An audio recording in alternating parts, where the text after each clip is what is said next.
இயேசு கிறிஸ்துவின் நாமத்தினால இந்த காலை வேளையிலே கூடி வந்திருக்கிற ஒவ்வொருவரையும் அன்போடு கூட நான் வாழ்த்துகிறேன். கடந்த சில நாட்களாக விக்கிரக ஆராதனை குறித்து நம்ம தியானித்துக் கொண்டிருக்கிறோம். இந்த நாள்லயும் அதனுடைய இன்னொரு ஆங்கிள்ல அதனுடைய அந்த உதாரணங்கள் வேதத்துல அப்படிப்பட்ட மனநிலையோடு இருந்தவர்கள் எப்படி இருந்தாங்க அப்படிங்கிறத குறித்தெல்லாம் சற்று தியானிக்க போகிறோம். ஒன்னொன்னையும் நம்ம பார்த்தோம்னா எல்லாமே நம்முடைய மனதில் எதெல்லாம் தேவனை பற்றிக்கொள்ள முடியாமல் இருக்கிறதோ, தேவனை நம்ப மறுக்கிறதோ, அங்க எல்லாம் நாம் விக்கிரக ஆராதனையைத்தான் செய்து கொண்டிருக்கிறோம். ஆண்டவர் சொல்றாரு, அந்த சீஷர்கள் அந்த தகப்பனுடைய பிள்ளை, அந்த பிசாசு பிடித்த அந்த மகனை சுகமாக்க முடியல. அப்போ அந்த சீஷர்கள் வந்து கேக்குறாங்க, அதை துரத்திவிட எங்களால் ஏன் கூடாமல் போயிற்று? ஆண்டவர் சொல்றாரு, உங்கள் அவிசுவாசத்தினாலேதான். இவ்வகை ஜெபத்தினாலும் உபவாசத்தினாலுமே அன்றி மற்றெவ்விதத்தினாலும் புறப்பட்டு போகாது அப்படின்னு அங்க இயேசு சொல்றாரு. அப்போ அங்க அவ்விசுவாசம் அப்படிங்கிறது அவங்க இருதயத்தில் இருக்கிறத ஆண்டவர் அறிந்து கொள்கிறார்.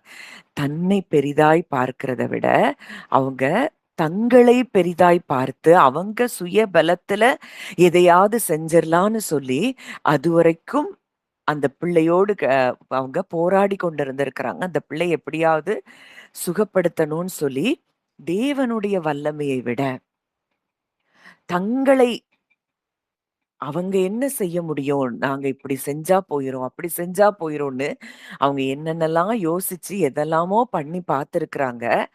ஆனா, அங்க அவர்களால அந்த மகனை குணமாக்க முடியவில்லை. காரணம் என்னன்னா, இவங்க தேவனை இருதயத்தில் பெரிதாய் பார்க்க முடியாதபடி, இவங்க தான் ஏதோ செய்யணும், நம்ம நெனச்சாதான் முடியும் அப்படின்னு இவர்களை பெரிதாக, தங்களை பெரிதாக பார்த்து, தேவன பெருசா பார்க்கல. அல்லது அந்த மகனுடைய பிரச்சனைய அவங்க பெருசா பார்த்திருக்கிறாங்க. தேவன பெருசா பார்க்காதபடி. இந்த 2ல ஏதோ ஒன்று. அதனால தான் இயேசு சொல்றாரு, உங்கள் அவ்விசுவாசத்தினாலே தான். இந்த அவ்விசுவாசம் ஏன் வருது? அவங்க இருதயம் எதினால் நிரப்பப்படுகிறதோ, அங்கதான் அவ்விசுவாசம் வருது. இந்த இருதயம் தேவனுக்கு நேராய் முழுவதுமாய் தேவனை சார்ந்திருக்கும் என்றால், தேவனை நம்பும் என்றால், அவங்களுக்கு பயம் என்பது இருக்காது. அந்த பயமில்லா இருதயம் எதையும் தேவனால் செய்ய முடியும் என்று நம்பும். பயமில்லா இருதயம் பிரச்சனைகளை பெருசா பார்க்காது. என் தேவனால் கூடாத காரியம் ஒன்றுமில்லை அப்படிங்கிறத பெருசா பார்க்கும். இதுதான் விசுவாசத்தின் ஆவியை உடையவர்கள். இப்படிப்பட்டவர்கள் தான் விசுவாசத்தின் ஆவியை உடையவர்கள். தேவனுக்கு போட்டியாக உருவெடுக்கக்கூடிய நம்முடைய இருதயத்துல உருவெடுக்கக்கூடிய நம்பிக்கைகள் இல்ல எதுக்கு மேல நமக்கு ரொம்ப ஒரு அட்டாச்மெண்ட் இருக்கு. அவருக்கு போட்டியா எது நம்முடைய இருதயத்தை அப்படி கவ்வி பிடிக்குது, அதுதான் விக்கிரகம். நீங்க ஒவ்வொருத்தரும் உங்களுக்குள்ள இருக்கிறத நீங்க நிச்சயமாய் கண்டுபிடிக்க முடியும். விக்கிரகங்கள் எங்கதான் உருவாகுது? இருதயத்துல தான் உருவாகுது. வாசிக்கலாம். எசேக்கியேல் 14ஆம் அதிகாரம் 3ஆம் வசனம். எசேக்கியேல் 14:3.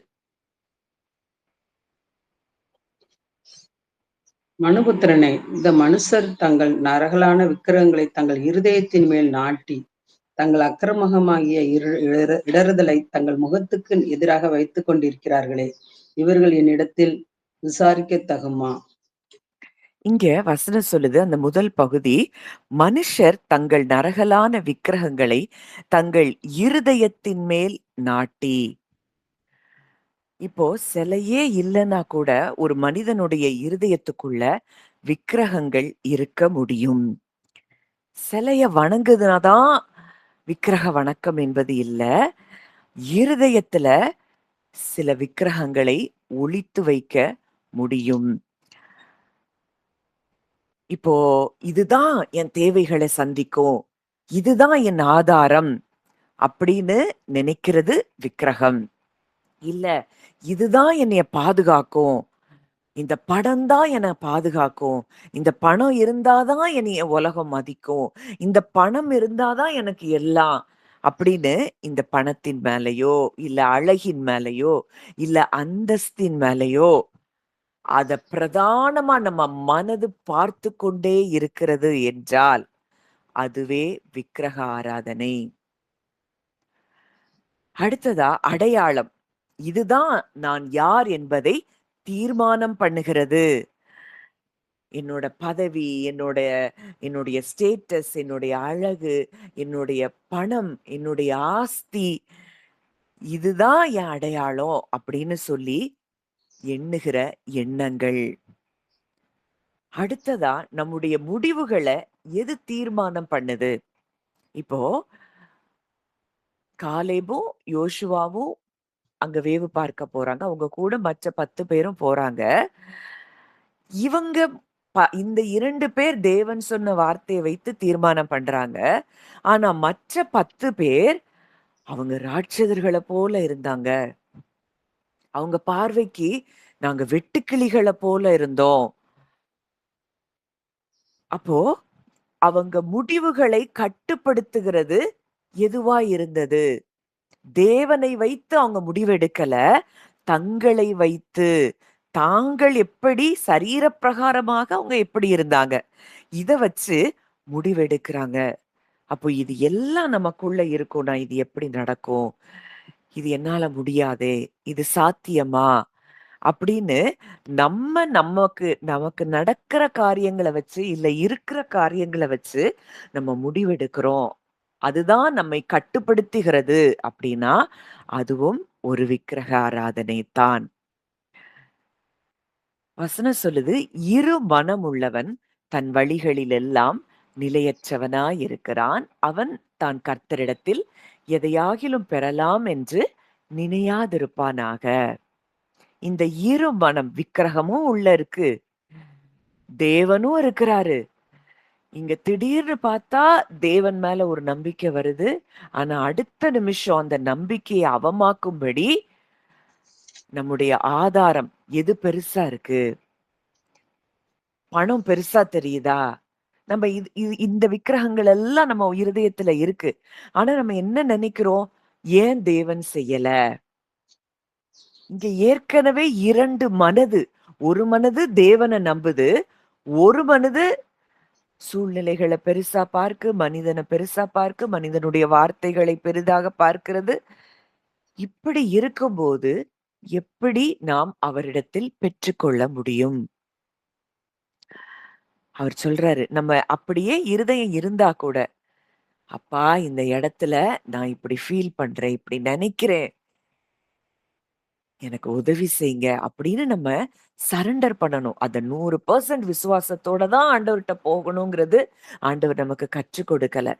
அன்றைக்கு ஏற்கனவே நம்ம விசுவாசத்தை குறித்து பார்க்கும் பொழுது அந்த காரியங்களை தேவன் நமக்கு கற்றுக் கொடுத்தார்.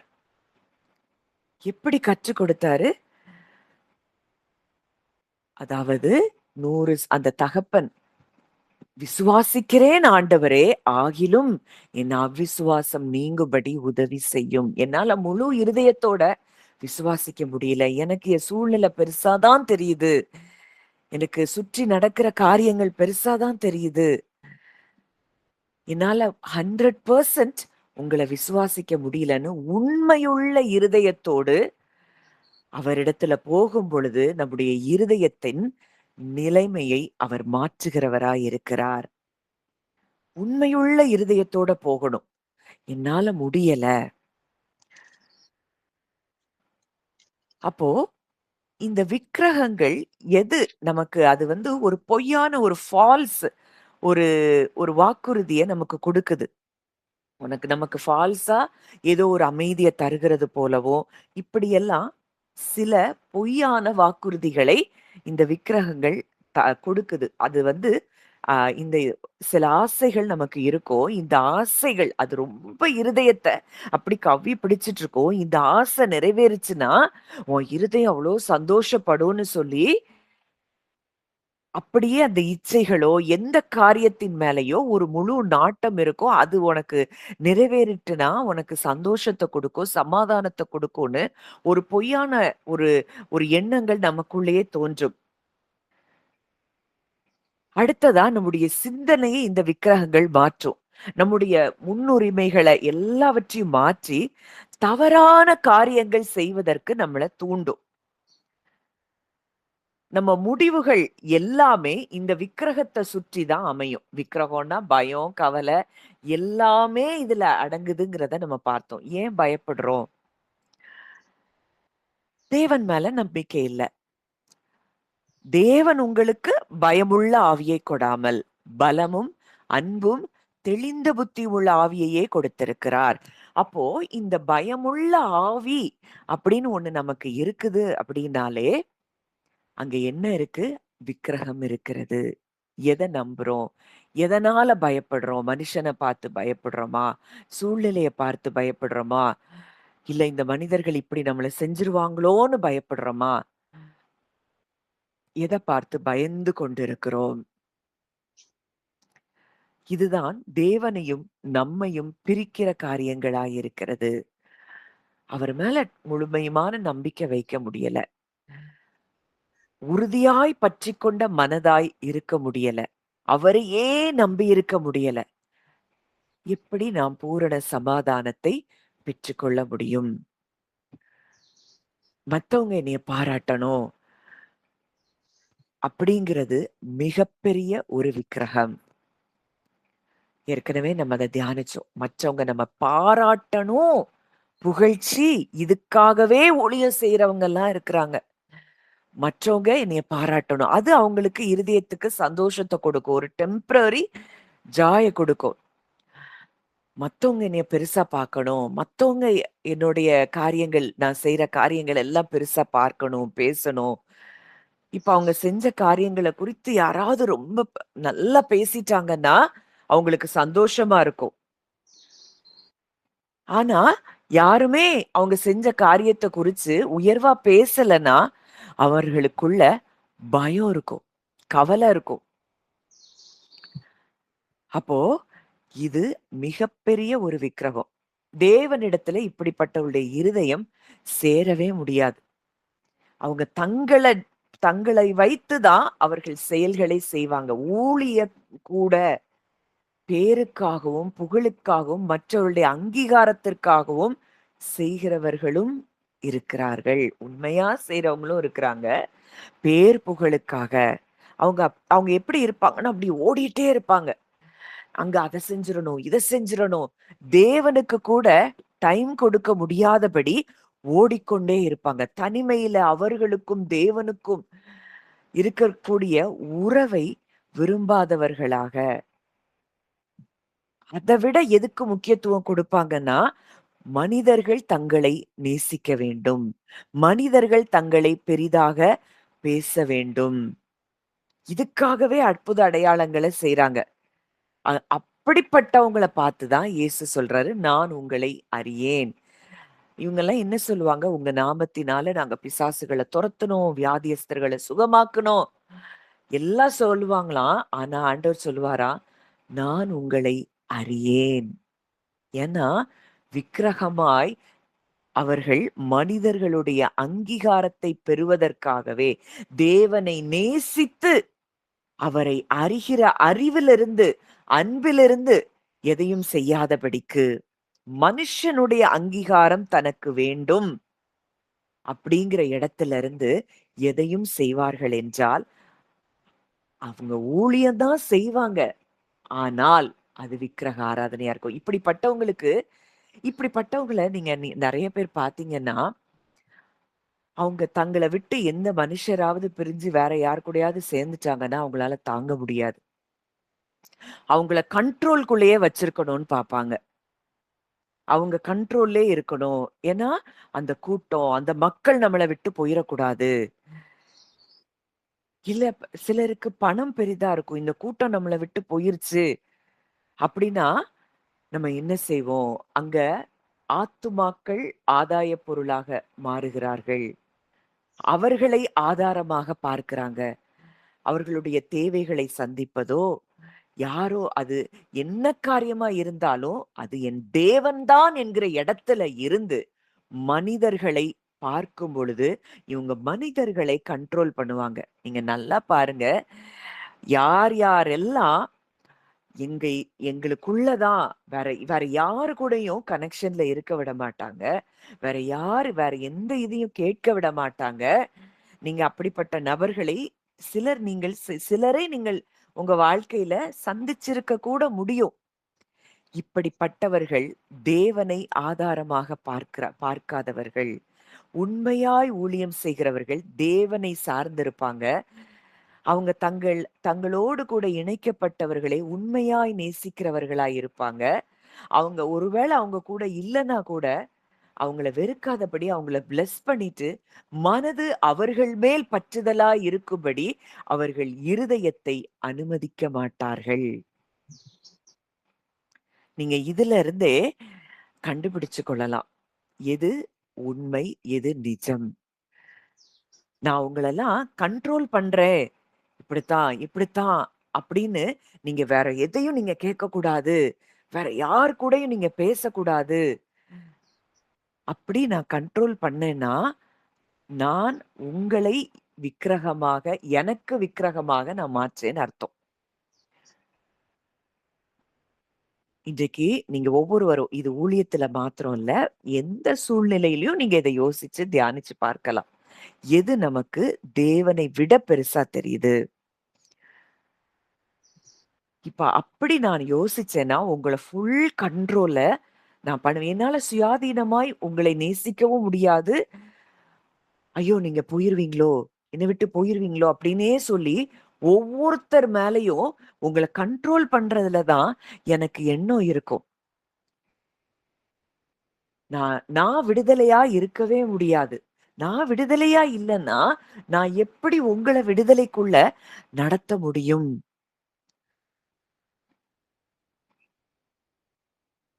அப்படி நான் உங்கள விடுதலையில நடத்தல, உங்கள கண்ட்ரோல் பண்றேன்னா, உங்களுக்கும் விடுதலை இருக்காது.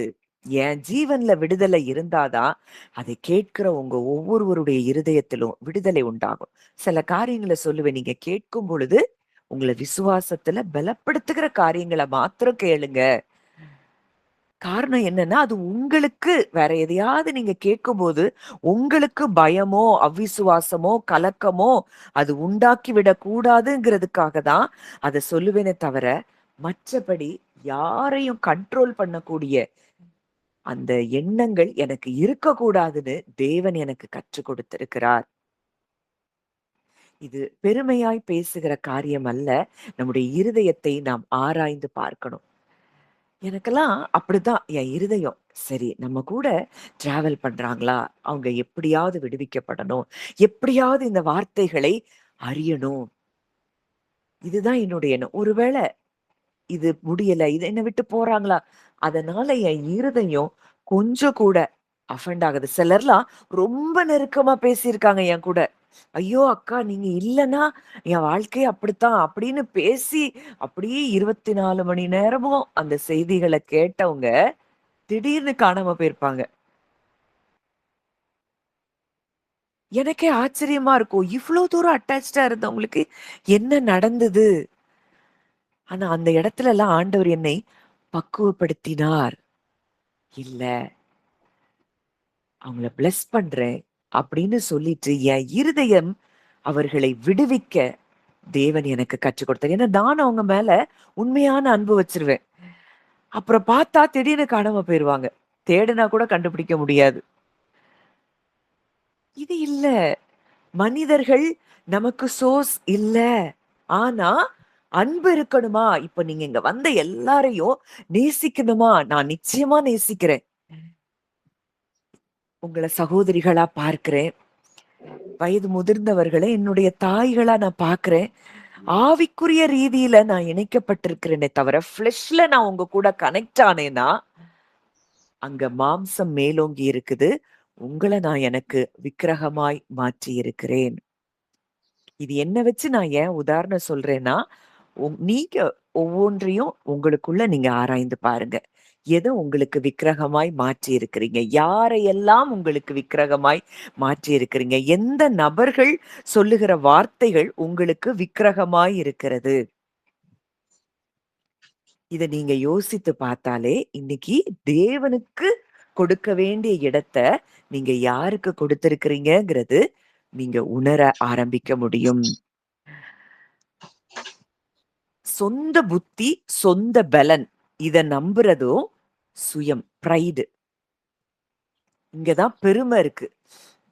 நம்ம என்னத பார்ப்போம்? நம்மளுடைய சூழ்நிலைகள், சர்க்கம்ஸ்டன்சஸ், சிச்சுவேஷன்ஸ் இத பிரதானமா பார்க்கிறோம் அப்படின்னாலே அங்க பிரைடு இருக்கு. அதனால தான் 1 பேதுரு 5ல பார்க்க தேவன் தாழ்மை உள்ளவர்களுக்கோ கிருபை அளிக்கிறார். பெருமை உள்ளவர்களுக்கு எதிர்த்து நிற்கிறார். பெருமை உள்ளவர்களுக்கோ எதிர்த்து நிற்கிறார். எதிர்த்து நிற்கிறார்னா என்ன? அவரால செய்ய முடியாது. நம்ம சொந்த புத்திய நம்புறோம். இந்த சூழ்நிலைகளை பெருசா பார்த்து நம்முடைய புத்தி சொல்றத நம்புறோம். அப்படின்னா அங்க தேவன் செயல்பட முடியாது. அந்த எண்ணங்கள் நமக்கு தேவன் செயல்பட முடியாதபடிக்கு அவரை தடுத்து போடுகிறது. அதனாலதான் ஆண்டவர் சொல்றார், விசுவாசிக்கிறவனுக்கு எல்லாம் கூடும். அங்க பெருமை இருக்காது. அங்க அந்த இருதயம் தேவனை முற்றிலுமாய் சார்ந்து இருக்கும். அந்த ஹார்ட் அப்படியே அவரை நம்பும். ஆனா அந்த ஹார்ட்ல சூழ்நிலையை அந்த சூழ்நிலையை விட அந்த மனிதர்களுடைய வார்த்தைகள் எல்லாம் நமக்கு பெருசா தெரிஞ்சு நம்ம கவலைப்படும் பொழுது அங்க அவர் உங்களை விசாரிக்கிறவர் ஆனபடியால் உங்கள் கவலைகளை எல்லாம் அவர் மேல் வைத்து விடுங்கள். ஆனா கவலைப்பட்டு நம்ம புத்தியில இருந்து செயல்படும் பொழுதுதான் நம்ம கவலைப்படுவோம். அதனாலதான் பவுல் சொல்றாரு, எந்த எண்ணத்தையும் ஒவ்வொரு தாட்டையும் கிறிஸ்துவுக்கு கீழ்ப்படிய சிறைப்படுத்துகிறவர்களாய் இருக்க வேண்டும் என்று சொல்லி அவர் சொல்றாரு. ஒரு தாட் வருது, அது தேவனுக்கு மேல அந்த தாட் உங்களை பிடிக்குது அப்படின்னா நீங்க அலர்ட் ஆயிரணும். இல்ல, என் தேவனால் கூடாத காரியம் ஒன்றுமில்லை அப்படின்னு அது பயமோ கவலையோ என்ன காரியமா வேணாலும் இருக்கலாம்.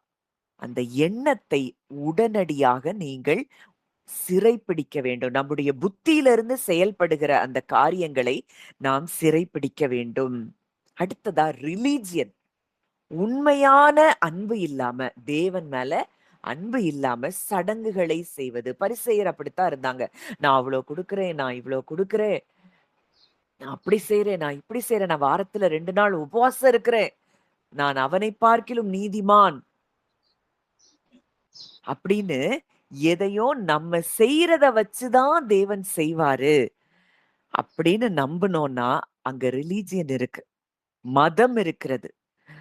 இதுவும் மிகப்பெரிய ஒரு விக்கிரக ஆராதனை. நம்ம செய்யணுமா? நன்மைகளை செய்யணுமா? நற்கிரியைகளை செய்யணுமா? அதற்காகத்தான் நம்மை கிறிஸ்து இயேசுவுக்குள்ளாக அவர் சிருஷ்டித்திருக்கிறார். ஆனா அதுதான் நமக்கு பலனை கொண்டு வரும் என்று நம்ம செய்யற காரியங்கள் மேல நம்ம நம்பிக்கை வைக்கும் பொழுது அங்க ஒரு விக்கிரக ஆராதனை இருக்குது.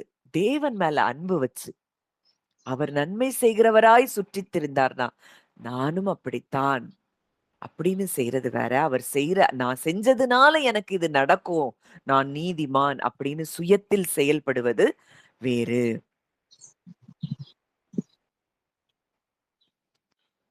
விக்கிரக ஆராதனை அப்படிங்கிறது அது ஒரு தவறான காரியம் மாத்திரம் இல்ல, ஆவிக்குரிய ரீதியில அது ஆபத்தான காரியமா இருக்கு. புறஜாதியார் பலியிடுகிறவைகளை தேவனுக்கு அல்ல பேய்களுக்கே பலியிடுகிறார்கள். நம்ம இருதயத்துல இருந்து இன்றைக்கு என்ன பலி செலுத்தி கொண்டிருக்கிறோம்? எதை அதிகமா மெடிடேட் பண்றோம்? இன்னைக்கு நிறைய பேருக்கு டிப்ரெஷன், ஃபியர், ஆங்ஸைட்டி. சிலருக்கு ஜெபிக்கும் பொழுது சில ஸ்பிரிட் வெளியே போகும். காரணம் அவங்கதான் அதுக்கு இடம் கொடுத்திருப்பாங்க. இருதயத்தை எது அதிகமாக ஆக்கிரமித்துக் கொள்ளுகிறதோ, அது பேய்களுக்கு பலியிடுகிறதாய் அர்த்தமாம். இருதயத்தை தவறான சக்திகளுக்கு நம்ம திறந்து கொடுத்துட்டு, தேவன் நமக்கு செய்யவில்லை என்று நாம் சொல்ல முடியாது. தேவனிடத்திலிருந்து அது நம்மை என்ன செய்து பிரித்து விடுகிறது. அதனால ஏன் என் சமாதானம் இந்த இடத்துல குலைகிறது?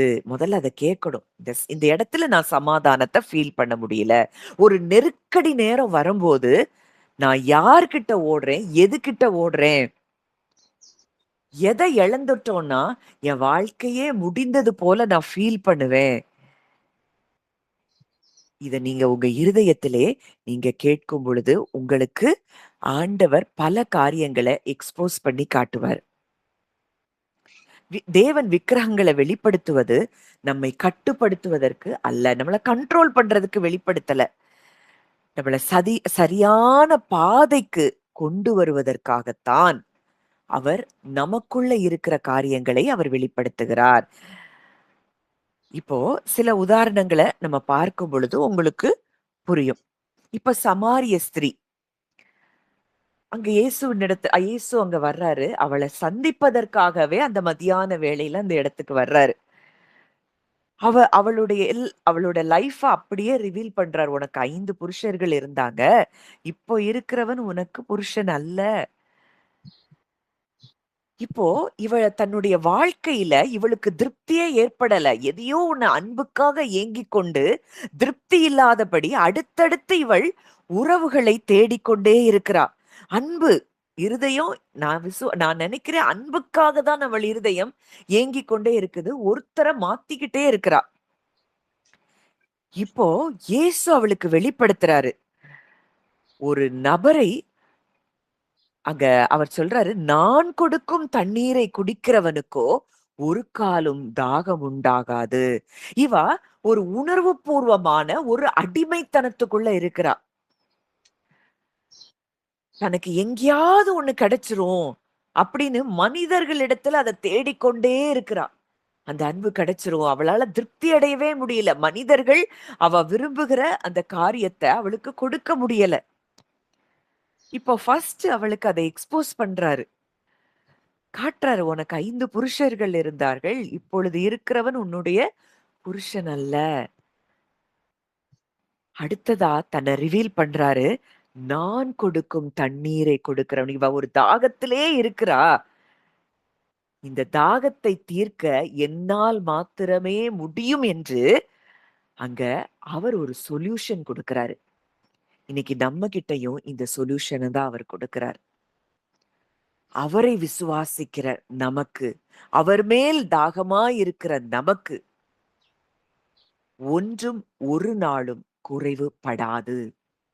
கர்த்தரை தேடுகிறவர்களுக்கோ முழு இருதயத்தோடும் அவரை தேடினீர்களானால் அவர்களை கண்டுபிடிப்பீர்கள்னு வசனம் சொல்லுது. அப்படி தேடுகிறவர்களுக்கு ஒரு நன்மையும் குறைவுபடாது.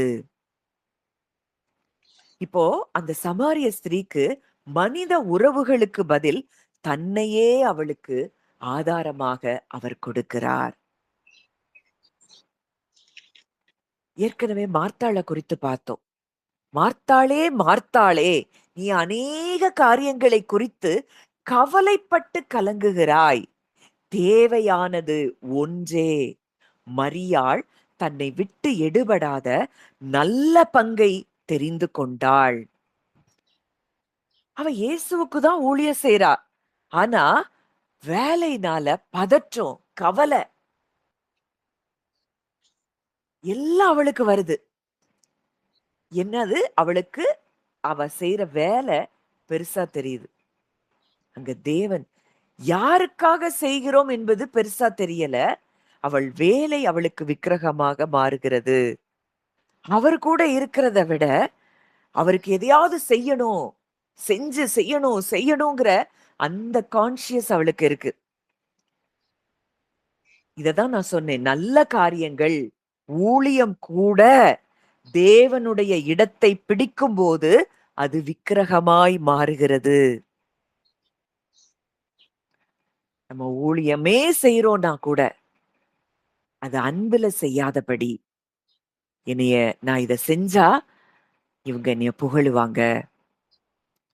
நான் இவங்கள சுகமாக்குனா எனக்கு ஒரு பெரிய பெயர் கிடைக்கும், புகழ் கிடைக்கும். அத பெருசா பிரபலமா போடுறது. அது இல்ல. இன்னைக்கு சாட்சிகள் தேவையா? தேவை.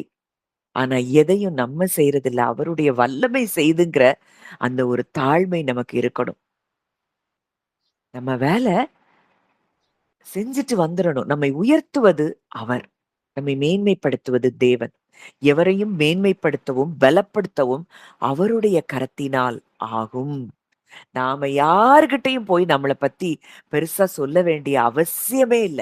நம்ம இருதயத்தை அவர் பார்க்கும் பொழுது, அவரே உயர்த்துகிற தகப்பனாய் இருக்கிறார். இத செய்யணும், அத செய்யணும். ஐயோ! அவங்க இப்படி செய்றாங்களே, எனக்கு இது இல்லையே. இவங்க இப்படி செய்றாங்களே, என்னால முடியலையே. மற்றவங்கள வைத்து நீங்க கம்பேர் பண்றீங்களா? ஏன் அந்த கம்பேரிசன் வருது? யோசிச்சு பாருங்க. நான் அவங்கள போல ஆகணும். அப்பதான் எனக்கு பேரும் புகழும் உண்டாகும். அங்க தேவனுக்கு செய்யணுங்கிறத விட, எனக்கு பேரும் புகழும் உண்டாக வேண்டும் என்கிற எண்ணம் உங்க இருதயத்துல இருக்குதா? ஆண்டவர் சொல்றாரு, "செய்யும்படி உன் கைக்கு நேரிடுகிறது எதுவோ, அதை உன் முழு பலத்தோட செய்." அவ்வளதான். மற்றவங்கள பார்க்க தேவையே இல்ல. மத்தவங்களுக்கு இந்த இந்த டேலண்ட் எல்லாம் இருக்கு. எனக்கு எதுவுமே இல்லையே. இப்படி மற்றவங்கள பார்க்கிற வரைக்கும், நமக்குள்ள தேவன் என்ன வைத்திருக்கிறார் என்பதை நாம் அறியவே முடியாது. நமக்குள்ள பயங்கரமான பல காரியங்களை தேவன் வைத்திருக்கிறார். ஆனா, பல பேர் மற்றவர்கள பெரிதாய் பார்க்கிறதுனால எதையும் பெற்றுக்கொள்ளாமல் இருக்கிறார்கள். பரிசேயர், சதுசேயர் அததான் பார்க்கிறோம். தேவனே, நான் மற்ற மனுஷரைப் போல் இராததினால் உம்மை துதிக்கிறேன். வெளி பார்வைக்கு இவங்க பரிசுத்தமா இருக்கிறாங்க. ஆனா உள்ளத்துல பெருமை. நான் அப்படி இல்ல. அவங்கள போல இல்ல. நான் இவங்கள போல இல்ல. நான் நீதிமான். இன்னைக்கு நம்ம நீதிமானா? நீதிமான் தான். ஆனா மற்றவங்கள வச்சு அவங்கள விட நான் நல்லவங்க. அவங்கள விட நான் நீதிமான் நம்ம கம்பேர் பண்றோம்னா, அதுவும் ஒரு விக்கிரகம். இங்க சுயம் பெருமை என்பது நம்முடைய உள்ளத்துக்குள்ள இருக்குது. இப்ப பேதுருவ பார்க்கிறோம். ஆண்டவர்ட்ட அங்க இயேசு சொல்றாரு, சிலுவையில் அடையப் போகிற பாடுகளை குறித்து, மரணத்தை குறித்தெல்லாம் பேசுறாரு. பேதுரு ஒரு காரியத்த அங்க சொல்றாரு. "ஆண்டவரே, இது உமக்கு நேரிடக் கூடாதே." அப்போ அங்க நடக்கிறது என்ன? அவனுடைய சிந்தனையினால தேவனுடைய திட்டத்தையே அவன் தடுக்க முயற்சிக்கிறான்.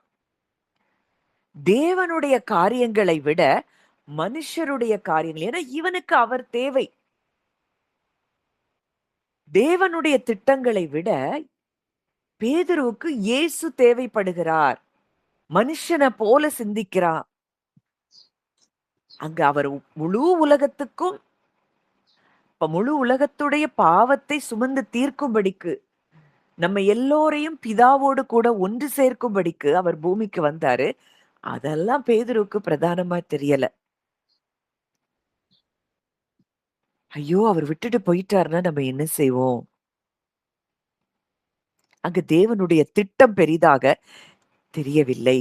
இன்னொன்னு, அவர அதிகமாய் இயேசுவை நேசித்திருக்கிறபடியினால், சுய விருப்பம் விக்கிரகமாய் அங்கே பேதுருவுக்கு மாறினத பார்க்கிறோம். அப்பதான் இயேசு சொல்றாரு, "அப்பாலே போ சாத்தானே." இங்க இயேசு ஒருவேளை நம்மளா இருந்தா, ஐயோ! நம்ம மேல பேதுருவுக்கு என்ன அன்பு அப்படின்னு நெனைச்சிருப்போம். ஆனா இயேசுவுக்கு தெரியுது, உள்ளுக்குள்ள உன்ன வணங்கிக் கொண்டிருக்கிறான். அங்க சாத்தான் செயல்பட்டு கொண்டிருக்கிறான் இருதயத்தில். மனுஷனைப் போல் சிந்தித்தாலே அங்கே சாத்தான் செயல்படுகிறான். அங்கே ஒரு விக்கிரகத்தை நாம் ஆராதித்துக் கொண்டிருக்கிறோம். அவர் சொல்றாரு, "அப்பாலே போ சாத்தானே! நீ தேவனுக்கு ஏற்றவைகளை சிந்திக்காமல், மனுஷனுக்கு ஏற்றவைகளை சிந்திக்கிறாய். மனுஷனை போல சிந்திக்கிறோம் அப்படின்னாலே நம்ம உள்ளுக்குள்ள விக்கிரகம், அங்கதான் சாத்தான் எல்லாம் நிரம்புகிறத பார்க்கிறோம். அங்க ஒட்டனடியா அவன அங்க கடிந்து கொள்ளுகிறார். அப்பாலே போ சாத்தானே. அடுத்ததா நம்ம பார்க்கிறோம் அந்த ஜனங்கள். அப்பம் புசித்து திருப்தியான ஜனங்கள். அவங்கள்ட்ட சொல்றாரு, நீங்கள் அப்பம் புசித்து திருப்தியானதினாலேயே என்னை தேடுகிறீர்கள். அவங்க எங்க போனாலும் இயேசுவுக்கு பின்னாடி வர்றாங்க. அவங்க இயேசுவினுடைய அன்புக்காக வரல. அவர்கிட்ட கிடைக்கிற பலன்களுக்காக மட்டுமே அவரை பின்பற்றாங்க. தேவனை யாருன்னு பார்க்காதபடி அவர் தர்ற ஆசீர்வாதங்களுக்காக மட்டும் வர்றவங்க அவரை உண்மையாய் நேசிக்காதவர்கள். அங்கே அவர்கள் ஒரு விக்கிரகத்தை ஆராதித்துக் கொண்டிருக்கிறார்கள்.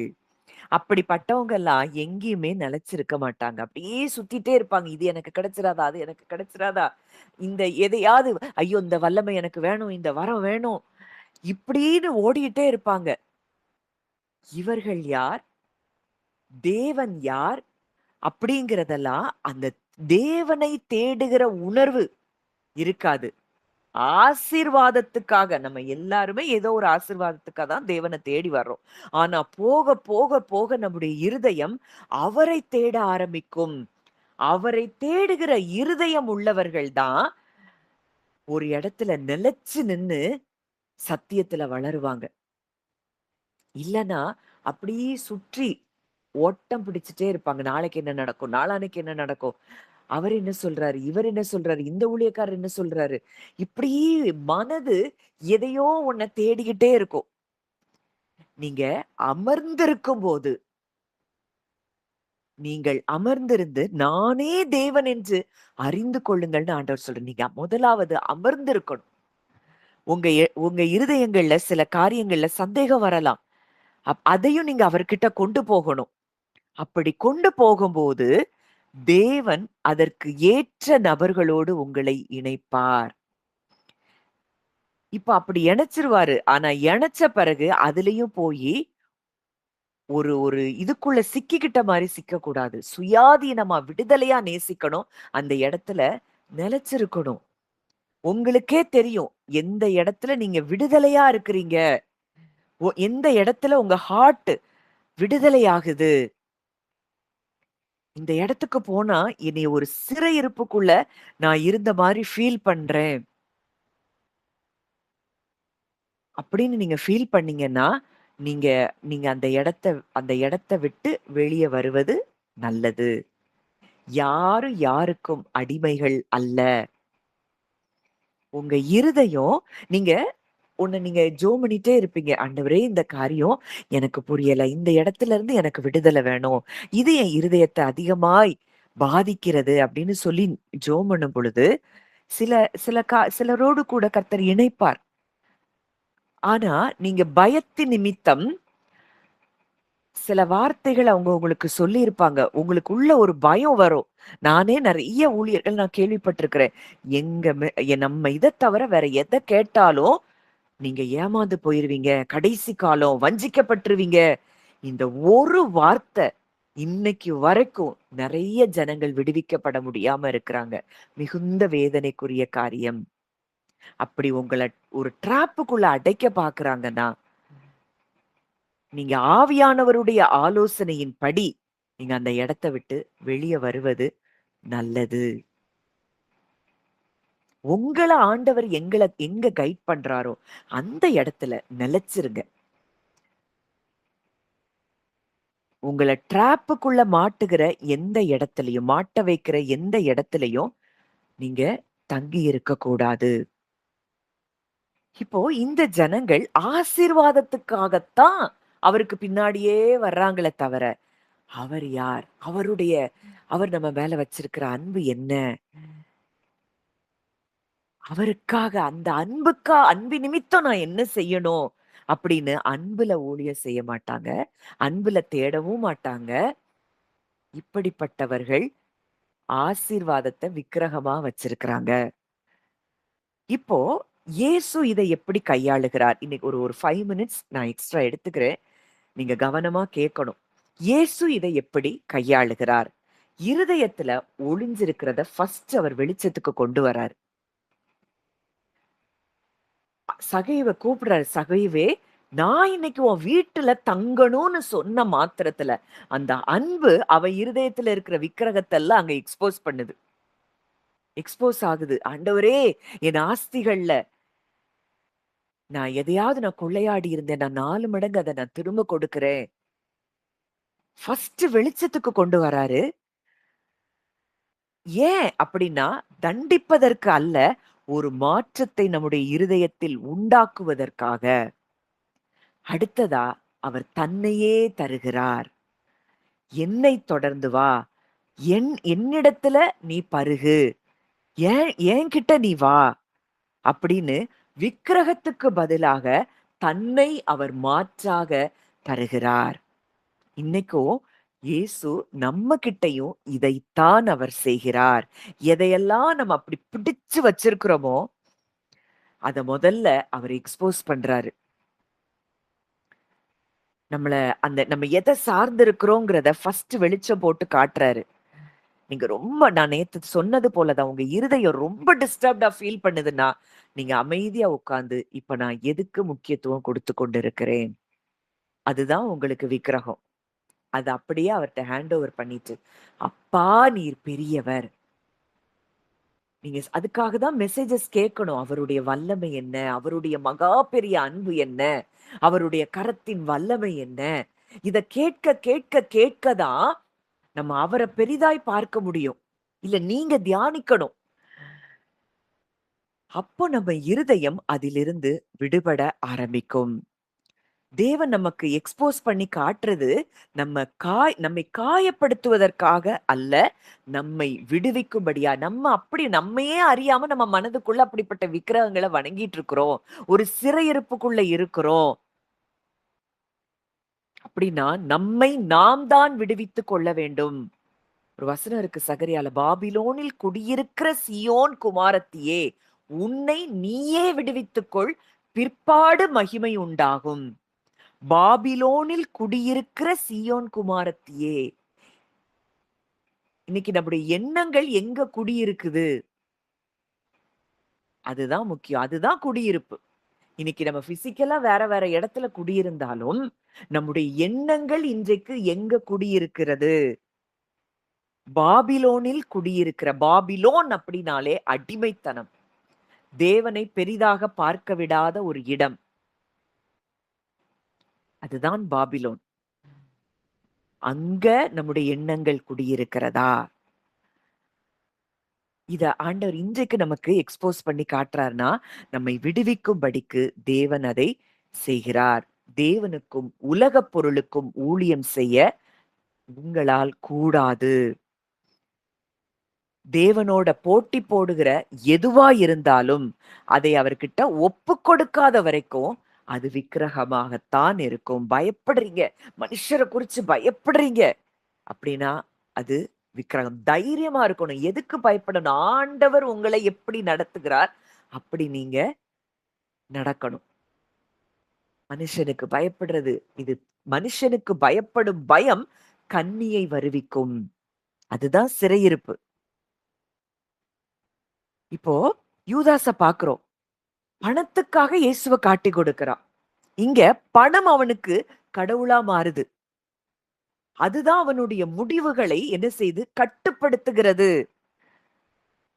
லூசிஃபர பார்க்கிறோம். தேவனுக்கு மேலாக தன்னை உயர்த்த விரும்புகிறான். சுயம் அவனுக்கு பிரதானமா இருந்தது. ஒரு வசனம் வாசிக்கலாம். 2 நாளாகமம் 16ஆம் அதிகாரம் 12ஆம் வசனம். 2 நாளாகமம் 16, 12. ஆசா அரசாண்ட 39ஆம் வருஷத்திலே தன் கால்களில் வியாதி கண்டு அவன் நோவு மிகவும் உக்கிரமாயிருந்தது. அவன் தன் வியாதியிலும் கர்த்தரை அல்ல பரிகாரிகளையே தேடினான். இங்க ஆசா ராஜாவை குறித்து சொல்லப்பட்டிருக்கிற வார்த்தை, தன் வியாதியில அவன் கர்த்தரை தேடல, பரிகாரிகளையே தேடுறாங்கிறத பெருசா போட்டிருக்கு. இன்னைக்கு நம்ம இருதயம் ஒரு சின்ன ஒரு சிம்டம் வந்த உடனேயே எதை தேடுறோம்? டாக்டர்ஸ் நமக்கு தேவையா? தேவை. நம்மளுடைய நம்மளுடைய பலவீனங்கள உதவி செய்யறதுக்கு ஆண்டவர் வச்சிருக்கிறார். விசுவாசம் அந்த அளவுக்கு இல்லாதவர்களுக்கு நிச்சயம் டாக்டர்ஸ் தேவை. ஆனா, நம்முடைய இருதயம் யாரை சார்ந்திருக்கிறது? முழுமையாய் அவன் தேவனை சார்ந்திருக்காதபடி மனிதனுடைய திறமையில் அவன் மனம் அங்கே கடந்து செல்கிறத பார்க்கிறோம். ஐயோ, டாக்டர் இப்படி சொல்லிட்டாங்க, டாக்டர் இப்படி சொல்லிட்டாங்க, ரிப்போர்ட் இப்படி சொல்லிட்டு தேவன் என்ன சொல்லுகிறார்? இந்த தேவன் என்ன சொல்லுகிறார், தேவன் என்ன செய்திருக்கிறார்ங்கிறத நம்ப முடியலனாலே நம்ம நம்ம இருதயத்துல ஒரு விக்கிரகம் உட்கார்ந்திருக்கு. சிலர் ரதங்களை குறித்தும் சிலர் குதிரைகளை குறித்தும் மேன்மை பாராட்டுகிறார்கள். நாங்களோ எங்கள் தேவனாகிய கர்த்தருடைய நாமத்தை குறித்தே மேன்மை பாராட்டுவோம். இன்னைக்கு நம்ம எதை மேன்மை பாராட்டி கொண்டு இருக்கிறோம்? சவுல பாக்குறோம். சாமுவேல் சொல்லிட்டு போறார், நான் வர்ற வரைக்கும் பலி செலுத்த வேண்டான்னு. ஆனால் மனுஷர்களுக்கு பயந்து அவன் அதை செய்யறான். இஸ்ரவேலின் முதல் ராஜா தேவனால் புறக்கணிக்கப்படுகிறான். இன்னைக்கு எந்த மனுஷருக்கு நீங்க பயந்து கொண்டு இருக்கிறீங்க? மனுஷருடைய வார்த்தைக்கு பயந்து கொண்டு இருக்கிறீங்க? இல்ல மனுஷருடைய புகழ்ச்சி உங்களுக்கு தேவைப்படுதா? மனுஷங்க என்னை இப்படி பேசிட்டாங்களே, இப்படி சொல்லிட்டாங்களே அப்படின்னு அந்த மனிதர்களை குறித்ததான எண்ணங்கள் உங்களுக்கு பெரிதா இருக்கிறதா? இது எல்லாமே விக்கிரகம்.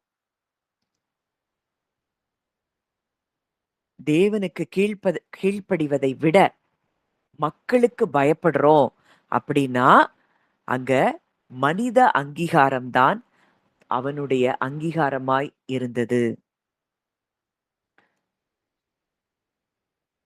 தகப்பனையாவது தாயையாவது என்னிலும் அதிகமாய் நேசிக்கிறவன் எனக்கு பாத்திரன் அல்ல. அப்படின்னா என்ன அர்த்தம்? தகப்பனே ஒரு காரியத்தை சொல்றாரு, தாயே ஒரு காரியத்தை நமக்கு சொல்லி கொடுக்கறாங்க. அது தேவனுடைய சித்தத்துக்கு விரோதமாய், அவரை அறிகிற அறிவுக்கு விரோதமாய் எழும்புகிற மேட்டிமையான எண்ணமாய் இருக்கும் என்றால் அந்த எண்ணத்தை கிறிஸ்துவுக்கு கீழ் சிறைப்படுத்தணும். சில நேரம் பயம் நம்ம மேல மிகுதியான அன்புல தாயோ தகப்பனும் சில காரியங்களை சொல்லலாம்.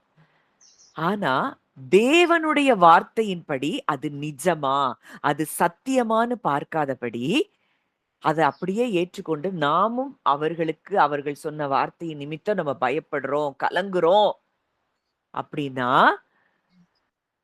நம்ம என்ன செய்றோம்? உண்மையா இயேசுவை பின்பற்றவில்லை. அதனாலதான் அவர் சொல்றார், தகப்பனையா தாயாவது வெறுக்க சொல்லல. அவங்க சொல்லுகிற வார்த்தைகள், அவர்கள் செய்கிற செயல்பாடுகள்ல நம்ம பெரிதாய் நம்பிக்கை வைக்கிறோம் அப்படின்னா அதுதான் விக்கிரகம். அவர்களை நம்ம விக்கிரகமா மாற்றோம்.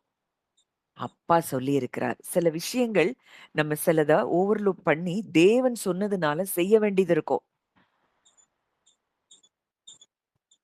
அங்க ஐம்புலன்கள் உங்களை கட்டுப்படுத்துது. இல்ல தாயோ தகப்பனோ கூட இருக்கிற நபர்களோ, கணவனோ மனைவியோ பிள்ளைகளோ அந்த காரியத்தை தேவன் சொன்னதை நீங்க செய்ய விடாதபடி அவங்க தடுக்கிறாங்க அப்படின்னா அந்த எண்ணங்களை நீங்க தூர தள்ளணும். அதுக்காக நம்ம அவங்கள்ட்ட போய் சண்டை போடக்கூடாது. அந்த எண்ணங்களை புறக்கணித்து தள்ளிட்டு அவர் என்ன சொன்னாரோ அதன்படி செய்யும் பொழுது நமக்கு என்ன உண்டாகும்? மகிமை உண்டாகும். ஏசாயா 29:19 ஒரு வசனம் இருக்குது, நான் வாசிக்கிறேன். இந்த ஜனங்கள் தங்கள் வாயினால் என்னிடத்தில் சேர்ந்து தங்கள் உதடுகளினால் என்னை கனம் பண்ணுகிறார்கள், அவர்கள் இருதயமோ எனக்கு தூரமாய் விலகி இருக்கிறது. வாயில இன்னைக்கு நிறைய இடங்கள்ல நானும் மெசேஜ் கொடுக்க போறேன்.